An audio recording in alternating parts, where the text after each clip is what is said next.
Hi everyone, welcome to the Friday edition of Source 16 News. Thanks for joining us. Topping our news, a Todd County woman was killed and 2 children were injured when a tractor overturned southeast of Trenton this morning.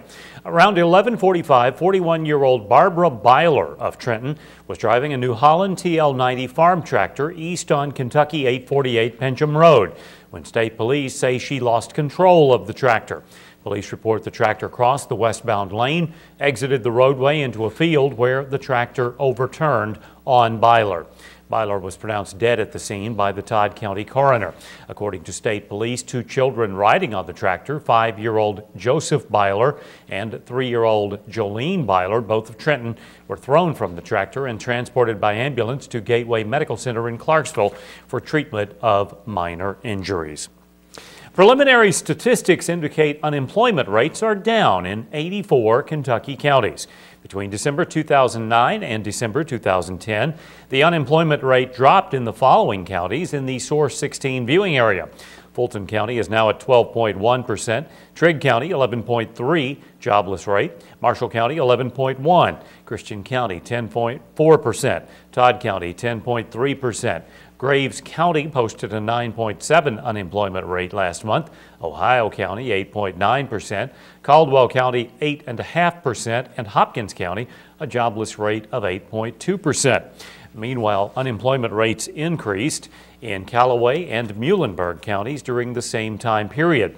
Muhlenberg County's unemployment rate jumped from 10.3% to 10.5% last month, while Callaway County posted an 8.4% last month, up from 8.2% in December 2009. According to the Kentucky Office of Employment and Training, unemployment statistics are based on estimates and are compiled to measure trends rather than actually to count people working.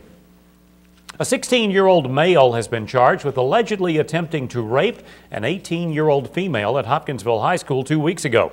On January 14th, according to a Christian County Sheriff's report released just today, the 16-year-old male student forced the female into a stairwell after school, held her against her will, and attempted to rape her. Police say the victim told him no, and video evidence showed that the victim was forced into the stairwell.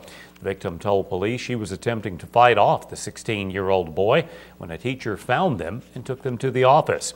The male juvenile was picked up by police a week later on January 19th and detained after the investigator and county attorney agreed the juvenile should be charged with first-degree attempted rape and first-degree unlawful imprisonment. Captain Chris Miller says the juvenile was then taken to the McCracken County Detention Center in Paducah. Christian County Public Schools spokeswoman Reagan Honeycutt told Source 16 that the male student attends the Tri-Light School, which begins around 4 p.m. According to Honeycutt, she cannot discuss any disciplinary action regarding the male juvenile, but she did say he is no longer attending school. Well, the Hopkinsville City Council Committee of the Whole approved 2 Solid Waste Authority bonds for a total of over $1.8 million. One bond would extend the life of the current landfill area by at least 18 years. That'll take $1.2 million. The second bond approval would fund construction of a Lachey treatment station located at the landfill and for a line carrying pre-treated Lachey from the landfill to the Hopkinsville Water Environment Authority's water treatment system. In other action, committee members elected Councilman Philip Brooks as committee chairman and Councilwoman Patricia Bell as vice chair.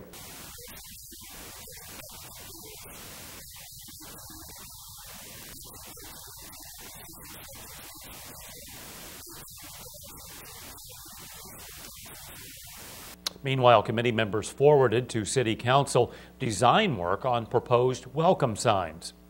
As far as the welcome signs, we decided to go with more of a stationary sign that would be actually designed and placed around the city at points of entry into Hopkinsville. Councilwoman Ann Cherry expressed her concerns over the designs. Although I think the signs that they proposed are very nice, I think that it is going away from the sign that we've already started from Hopkinsville in front of the farmers market. I think it would be nice if we kept the signs throughout the city, coming into the city, all the signs. In other action, the committee approved the design of proposed signs to help people find their way around town, and they authorized the bidding process. And once we got the bids back, or the Planning and Public Works Department, once they got the bids back, they would bring that back before us, and then we would decide whether or not to go ahead with that project. And some of that information will also have to go through the state for them to give us the okay to go ahead on that. Meanwhile, Hopkinsville City Council members considered revising the city's animal noise ordinance, but found that no changes needed to be made. The committee then went into closed session and took no action. Well, several western Kentucky school districts have announced their makeup days for snow days. As previously reported by Source16, Christian County schools will be in session February 11th, 21st, and April 1st. Graves County will be in session February 2nd, 21st, and March 25th. Marshall County schools will make up missed snow days on February 14th and March 17th and 18th. Callaway County schools will be in session February 21st and March 18th. Murray Independent School District will be in school February 21st. Trigg County is speculating to be in school March 10th and 11th and adding the remaining days at the end of the school year, but the decision still needs to be approved by the board. Todd County hasn't approved or hasn't reported any makeup days as of news time. Well, over 13 gallons of gasoline spilled onto the ground at a Russellville Road convenience store gas station this morning, causing one of the pumps to be shut down for repair. According to Hopkinsville fire officials, the spill posed no serious threat to area residents since firefighters quickly began using kitty litter to soak up the fuel. Hopkinsville Fire Inspector Cecilia Cluse spoke to Source16 about what caused the spill at the Kangaroo BP gas station at 2175 Russellville Road. There was a customer that was pumping gas into his vehicle, and he set the locking tab on the gas pump. He walked in to get a snack, and when he turned around, it had overflowed and the gas spilled out onto the ground. He ran back outside to shut off the gas pump, and subsequently about 13 gallons of gas spilled onto the ground. So the fire department responded to help clean up the fuel spill. Emergency crews responded to the Kangaroo about 10:30 this morning after a witness called 911 to report the gas spill. Well, after making national news last year, that controversial mosque in Mayfield has disappeared. No one seems to know why. Last November, Mayfield's zoning board approved Kadar Ahmed's application for a conditional use permit for a mosque at 312 East Broadway Street. But about 2 months after the permit was granted, the Somalis who wanted it have moved on. Planning and Zoning City Planner Brad Rogers told Source16 the people attending the mosque just seem to have, quote, left the scene. But he still sees the Somalians living and working around the city of Mayfield. Now, Rogers said the building is being occupied by a tax preparation business that's being run by another Somali man. Ahmed's permit was originally denied by the board in August over parking concerns that sparked interest in the media nationwide. A Hopkins County man has been arrested in connection with a rash of theft complaints from vehicles in the area of Wixwell Road and Calumet Lane. Hopkins County Sheriff Frank Latham reports 29-year-old Paul Nance was charged with 1 count of theft by unlawful taking from a vehicle over $500. The police report said authorities identified a vehicle that led them to Nance, who was brought in for questioning. Nance reportedly admitted to his involvement in the thefts that had occurred on Calumet Lane, Wixwell Road, and various other thefts reported to multiple county law enforcement agencies. Nance was booked into the Hopkins County Jail on $5,000 bond. Earlier this week, we brought you a story about an increase in latent tuberculosis numbers coming out of Graves County. Well, here's an in-depth look at Christian County's TB numbers and the disease itself. It kills 1.8 million people worldwide each year, when last year H1N1 killed just 18,000.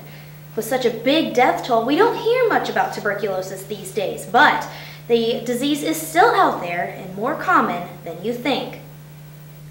Tuberculosis, active tuberculosis, is more common in the other countries outside of the United States, not all of them, but most of them. And those countries are receiving refugees and immigrants and whatnot from those countries. Therefore, the rise in LTBI cases, if not eventually active cases. If someone has been exposed to TB, a skin test is performed where a solution is injected into the skin. A positive skin test, it's firm to the touch. We don't judge it by redness or bruising. It's to the touch that we judge it by. If a person tests positive, they are recommended to get treatment for latent TB, which is a 9-month course of antibiotics. The reason we recommend treatment is because over a lifetime, a patient has a 10% chance of developing into an active case if they're not treated for their latent TB. And that risk increases if they're immunocompromised or have any other medical conditions. It's important to know that there are no symptoms to latent TB, but to see a doctor immediately if you've been exposed. Michelle Herron, Source 16 News. And if you want more information about TB, you can visit the Centers for Disease Control and Prevention's website at cdc.gov/TB. Christian County's Relay for Life needs your help. The organization is kicking off their first pancake breakfast tomorrow morning. That's between 7 and 9 at Dot's Restaurant. In the past, we've done a kickoff lunch out at the mall, and it was really hard for a lot of people to get out there for lunch. So we decided this year to try a breakfast. And also we thought that this would help the teams raise money, that they could sell the tickets for the pancake breakfast and that would count towards their team totals. So we're hoping it's going to go over really well. Everyone is encouraged to buy tickets from teams, to form teams, and for you survivors that sign up, you eat free. Well, tonight's Mega Millions jackpot is $77 million. Tomorrow night's Powerball jackpot is $25 million.